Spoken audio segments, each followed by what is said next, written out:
In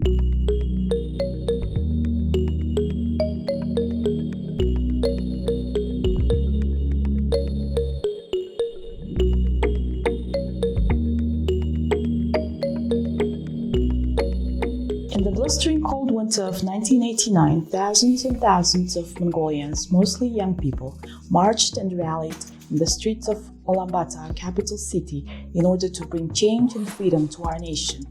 Today, we celebrate this anniversary and reaffirm a commitment to democracy and democratic values.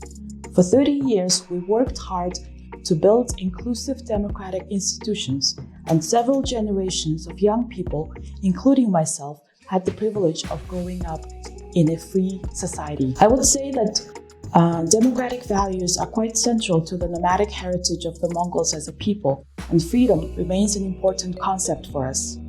In this respect, we must not lose that what we fought so hard to achieve and remain a liberal democracy in a region dominated by authoritarian states.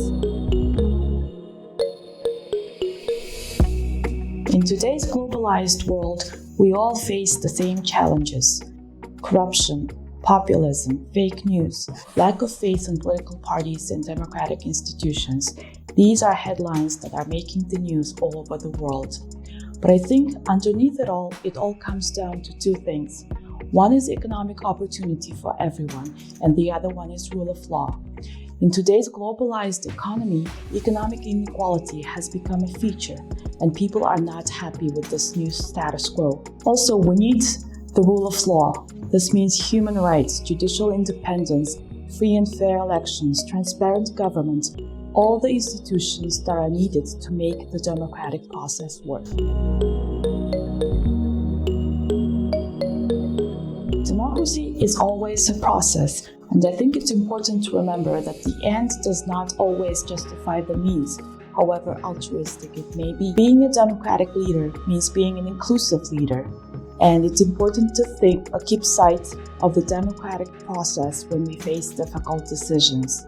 This is a lifelong commitment for us, and it's always a work in progress. Also, political leadership is always about public service, and we must never forget that we work to serve our people. My name is Jargalan Batbayar. I'm from Mongolia, and I believe in democracy.